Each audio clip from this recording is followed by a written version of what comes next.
Yeah, well, things are starting to change again, right? Finally, I think people are starting to get back to normal with the impact of COVID in 2019. Um, I'd like to believe it was gone, but it's not because I got COVID last week, believe it or not. It was first time I went to saw a client in 3.5 years, physically Geez. go and see them. First day I got COVID. Wow. It's lucky, I suppose, or bad luck, however you want to put it. But there's technology changes now, and there's significant technology changes with AI and all the rest of it. How is that going to affect your business and your products moving forward?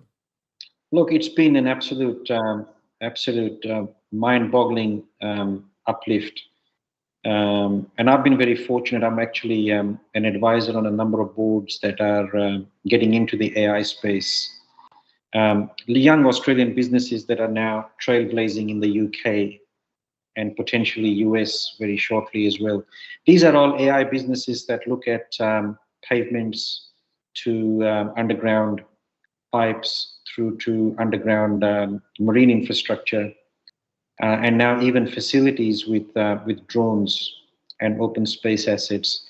It's what it has done really fantastically for strategic asset management. It has reduced the lead time for the procurement of the data that can guide the decisions moving forward.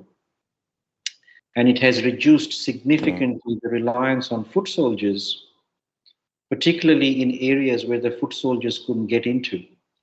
For example, devices that can emit certain types of information that then puts the asset on a different path on its life cycle, particularly with plant and equipment. The use of drone imagery and laser videography in pavements that can produce both maintenance defects as well as condition assessments to the degree of about above 70 to 90% accuracy. And what it does is it reduces the reliance on human intervention. So if you look at what we had built within the aesthetic platform, Sandy, our optimization in the predictive modeling was actually a subset of AI. It was using an algorithm that had AI built into it in terms of the probabilistic way that infrastructure degrades, as opposed to deterministic, which is time-based or calendar-based. So what this has done is given us the ability as a strategic asset management fraternity to say to the decision makers, whether it's the politicians or the community, that the data is fairly reliable now, much more than the past, because we're removing subjectivity by bringing in an element of science into the AI process. And that gives confidence to the ratepayers and the councillors and the politicians and the board to say we now trust significantly more than we could 10 years ago. Yeah.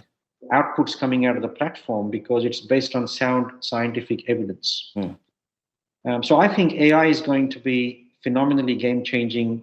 I remember a conversation I had with you, Sandy, back in 2003 at South Gippsland Shire, where I said my dream is that there will be a control room in every local government, like NASA, with massive screens on the wall, and every second or every minute there will be an alert coming in for a dead animal on the road, or a broken branch from a tree, or a pothole, or water gushing out of a pavement, or the roof of a building showing signs of disrepair. And the maintenance manager technically would only have to leave the room to inspect the assets that warrant an alert, as opposed to saying, I need to inspect all 40,000 on a regular basis, right? And I think that day is not that far. I think you had said about 15 years and you were on the money, and my dream was about 5 years back then. Yeah. But that is not too far. I mean, I've seen platforms where the train leaves Spencer Street station. There's an IoT device in the locomotive, that issues a work order to someone in Bendigo that is ready with the spare part before the train pulls in. Yeah. Unheard of 20 years ago. So I think we're going to see some incredible advancements in this space that's going to help the practitioners. Look, I have no doubt that will happen. I've been exploring the AI myself, and the speed at which you can produce the information, research the information, pull it all Yeah. together is just phenomenal. Yeah. It's a smart way to go. And the spin-off effects, like the people who sell the products, might be the CCTV. It also has robots to do the repairs at the same time, all those sorts of things. It's going to change the way It is. we And manage our infrastructure. it's not going to remove human intervention, it will reduce it. And that human intervention can then be deployed into more efficient tasks. For example, why would you need to investigate every one of the power grid towers as opposed to the ones that are showing an alert? Exactly. The same with pumps, the same with manufacturer recommendations on locomotives and vehicles. Make it condition based as opposed to time based. Exactly. So the last question, and this is going to be a tough one, is Right. how is things going to change even further? AI is ramping up faster and faster. It's changing. I mean, we've only known about it for what, 4 or 5 months in reality, but people have actually been able to touch it, feel it, whatever. And now it's accelerating even further. What's next? What's next to come out? Where are we going to be in 15 years? It's mind-boggling, isn't it? It's like you said. You could literally have a maintenance unit that is so rich and deep with the information it gets. And when I say maintenance unit, I mean a truck Yep. that is yellow in color, has got antennas all over it, looks like a spaceship, but has the ability to fix, repair, and traverse.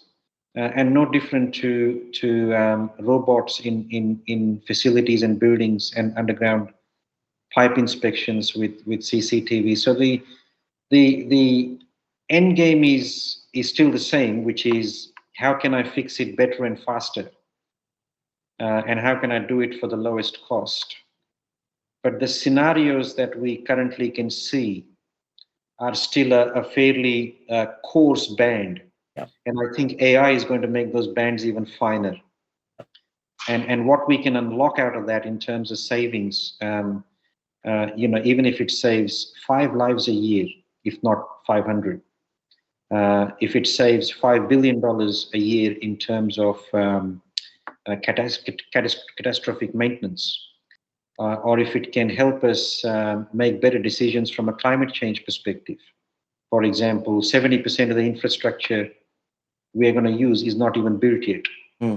So why don't we use AI in the meteorology space to detect and make sure we get that right?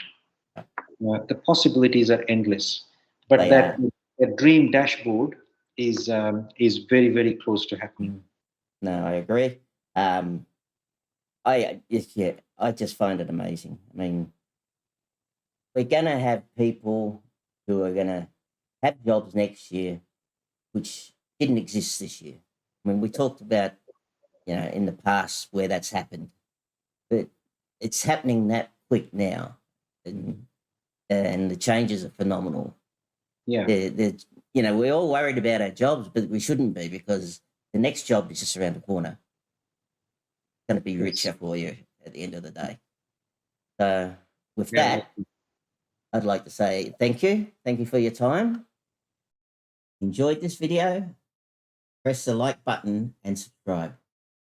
If you'd like to see more, please click on the Patreon link below and sign up.